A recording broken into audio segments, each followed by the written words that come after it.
Okay, so let's dive right into this.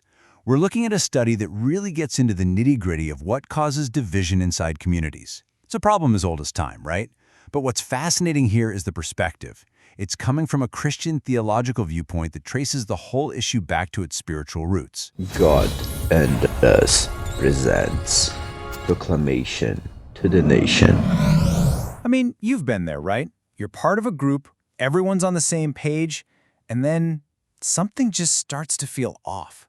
You can almost feel the friction build, that sense that the whole thing is starting to pull itself apart from the inside. It's a terrible feeling. And this is how it almost always happens. It kicks off with these small little disagreements, but before you know it, those disagreements morph into sides. People start forming factions, and suddenly, loyalty isn't about the group's mission anymore, it's about which person you follow. According to the material we're digging into, this isn't a new problem. Not at all. In fact, it's ancient. To really understand this, the source material takes us way back, nearly 2,000 years actually, to look at a perfect example of this exact problem playing out. So this line comes from the early Christian church over in Corinth. You had people literally choosing sides, saying, I follow Paul, or nope, I follow Apollos. They were aligning with their favorite leaders instead of the central figure of their faith. The source uses this to show that this impulse, to create factions around personalities, it's a deeply human thing, and it can tear any community apart. What's really interesting is that the source argues this destructive impulse actually has a specific name, an old Greek word that kind of unlocks this whole issue. That word is Eritheia. And there it is, Eritheia. So Aristotle saw it as, selfish political ambition. And in a biblical context, it has that exact same DNA. It's all about self-promotion, creating these us versus them camps inside a group that's supposed to be unified. It's basically the engine of discord. This quote just nails it, doesn't it? Eritheia is what happens when our own ego, our own hot take, becomes way more important than the foundational principles of the group, whether that's a company's mission statement or, in this case, scripture. So here's a crucial point. The source argues this isn't just some external problem you can fix with a new set of rules or a new policy. No, it frames it as a spiritual battle that's happening inside every single one of us. And this is where that battle takes place, the soul. The source defines the soul as basically the seat of our personality, our mind, our feelings, our moral compass, and it argues that this impulse for Eritheia, this selfishness, rises up to wage war right there. This chart really breaks down that internal tug-of-war perfectly. On one side, you have our carnal nature, totally driven by ego and self-interest. That's where Eritheia comes from. But on the other side, you've got the Spirit's guidance, pushing us toward service, toward truth, toward community.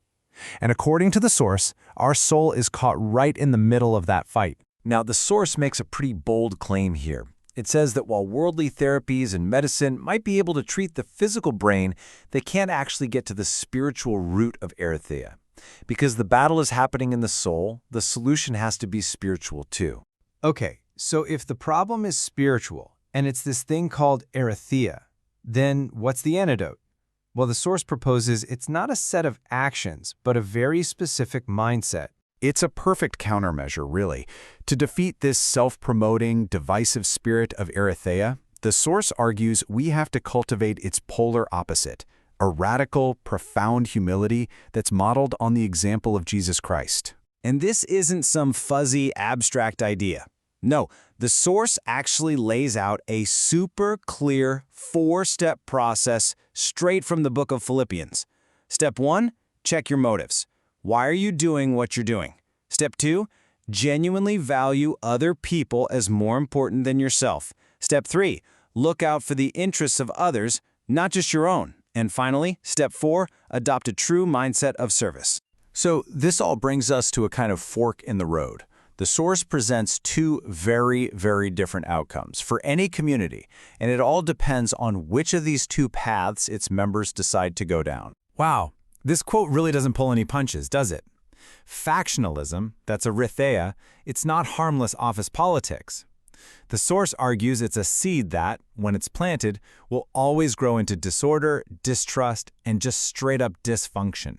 So here it is. side by side, the two possible destinies. You can take the path of selfish ambition, ἐριθεία, and it will lead to breakdown. It's inevitable. But the path of humility? It leads to the exact opposite, unity, a shared purpose, and what the Source calls true communion. At the end of the day, it's a choice between chaos and cohesion. And that really brings it all back to us, doesn't it?